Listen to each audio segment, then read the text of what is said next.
The day I bought the old gas station should have been one of the happiest days of my life.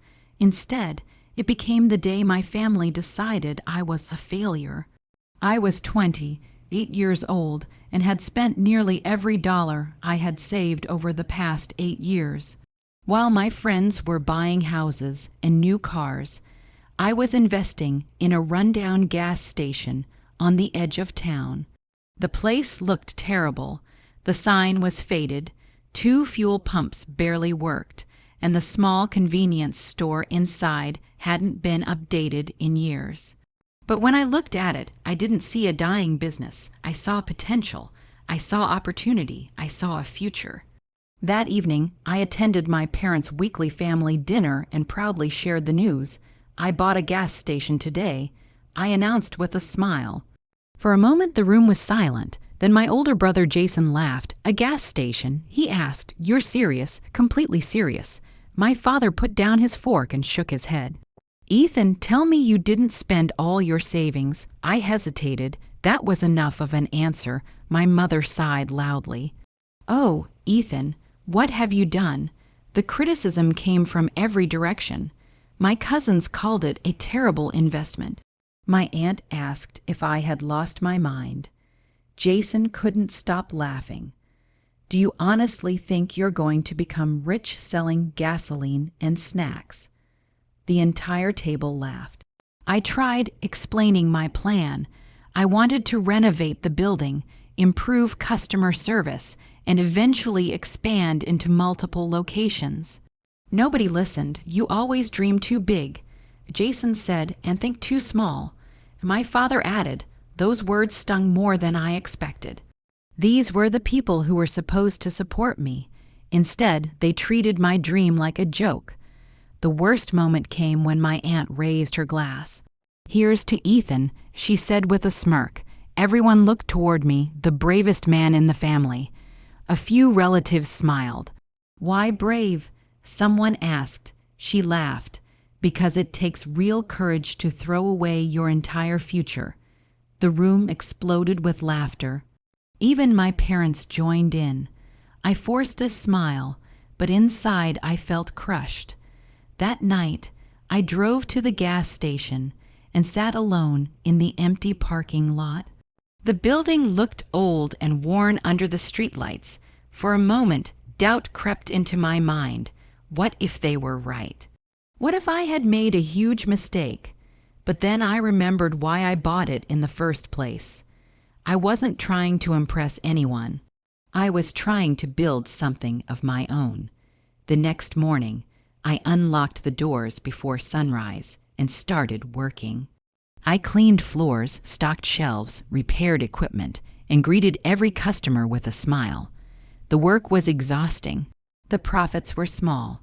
But every day I reminded myself of the laughter around that dinner table. Every insult became motivation. Every criticism became fuel. My family saw a hopeless failure. I saw a man fighting for his future. And although none of them believed it yet, the little gas station they mocked would someday change my life forever. The first year of owning the gas station was the hardest year of my life. Every morning, I arrived before sunrise. Every night, I locked the doors long after dark. There were no weekends, no vacations, and no breaks. If something went wrong, I had to fix it. If equipment broke, I had to repair it.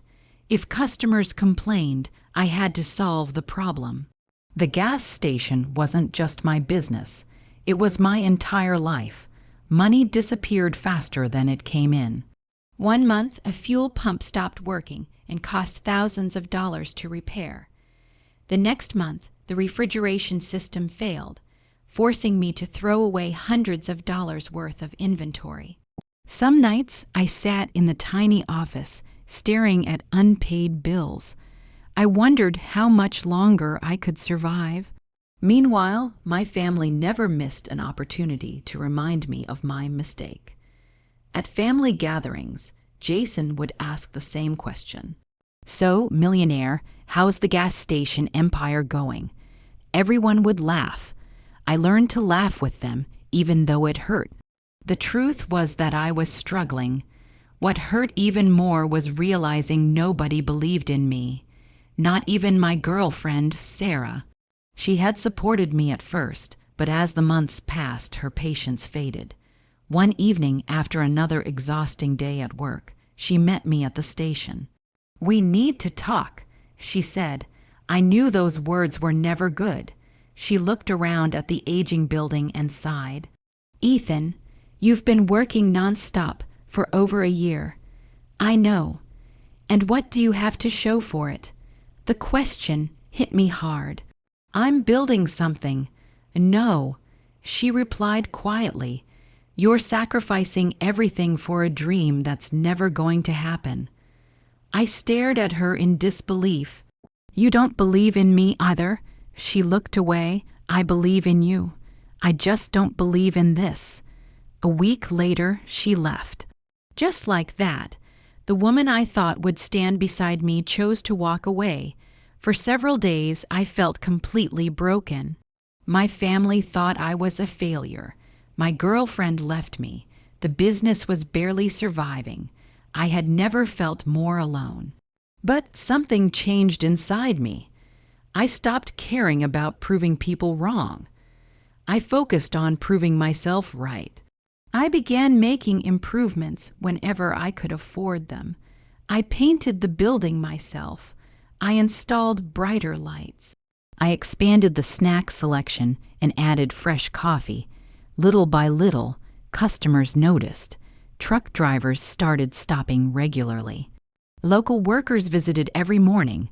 Families began choosing my station over larger competitors. The profits were still small, but they were growing. For the first time, I saw signs that my vision might actually work. One evening, while closing the store, I reviewed the monthly numbers. The station had earned its first meaningful profit. It wasn't enough to make me rich. It wasn't enough to impress my family. But it was enough to keep moving forward. As I locked the doors and looked at the glowing sign outside, I smiled. Everyone else saw a struggling gas station. I saw the foundation of something much bigger. And for the first time since buying it, I truly believed that one day the people who laughed at me would regret every word they had said. 5 years later, the gas station that everyone had laughed at looked completely different. The cracked parking lot had been repaved. The old sign had been replaced with a bright modern one that could be seen from miles away. The convenience store had doubled in size, and customers filled the parking lot almost every day. Most importantly, the business was profitable. Very profitable. The small station that my family had called a foolish investment had become the foundation of something much bigger. Using the profits, I purchased a second gas station in a neighboring town, then a third, then a fourth. Each time, I followed the same formula. Improve the property, treat customers well, and work harder than anyone else. Within a few years, I owned a growing chain of successful gas stations. For the first time in my life, I was financially secure. Ironically, that was when my family suddenly became interested in me. The same relatives who once laughed at my dream now bragged about me to their friends. My mother constantly told neighbors how proud she was of her son. My father introduced me as a successful businessman. Even my Aunt Linda, who had once joked about me throwing away my future, suddenly acted as if she had supported me from the beginning. The hypocrisy was unbelievable, but nobody changed more than Jason. His corporate career had looked perfect for years. He drove luxury cars, wore expensive suits, and lived in a large house. From the outside, he seemed successful. Then everything fell apart. The company he worked for began losing money. Massive layoffs followed. Executives were replaced, projects failed. One afternoon, I received a phone call from my mother. "Can you come to dinner this weekend?" she asked. Her voice sounded unusually serious. When I arrived, I immediately sensed something was wrong. Jason looked exhausted. My parents seemed nervous. After dinner, my father cleared his throat.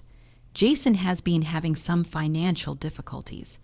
I already knew where the conversation was heading. My brother avoided eye contact. The company cut my position. He admitted. I heard. He nodded slowly. There are loans, investments, some debts. The room became silent. Then my mother finally said it. We were hoping you could help. I almost laughed. For years they had treated me like a failure. Now they wanted me to save them. The irony was impossible to ignore. Jason finally looked at me. We're family, Ethan, family. The word echoed in my mind. Where had that family been when everyone mocked my dreams? Where had they been when I worked 18-hour days? Where had they been when Sarah left me? Where had they been when I sat alone wondering if I would lose everything? Suddenly, now that I had money, family mattered. I remained calm and listened as they explained their problems. The entire evening felt surreal. The people who once saw me as the family disappointment were now looking at me as their solution. As I drove home that night, I thought about everything that had happened over the years, the laughter, the insults, the rejection, and now the requests for help. For the first time, I realized success hadn't changed me. It had changed them. The question was no longer whether I could help my family. The question was whether they deserved it. And soon, they were about to learn that true success isn't measured by how much money you have. It's measured by how you treat people when they have nothing. A week after that family dinner, my parents invited me back for another meeting. This time, everyone was there. My parents sat at the head of the table. Jason was beside them, looking anxious. Even Aunt Linda and several relatives had shown up. The atmosphere felt strangely formal. As soon as I sat down, Jason began explaining his situation in greater detail. His investments had failed, his debts had grown, and he was running out of options. When he finished, everyone looked at me expectantly. They weren't asking for help, they were expecting it. My mother finally spoke. "Ethan, you've done very well for yourself. We're proud of you." I almost smiled. Those words would have meant everything to me years ago. Now they felt empty. My father nodded. Family should support family. The irony was almost painful. For a moment, nobody spoke. Then I calmly stood from my chair. "I agree," I said. Several faces brightened immediately. They thought I was about to write a check. Instead, I looked around the room. Do you remember the night I told everyone I bought my first gas station? The smiles disappeared.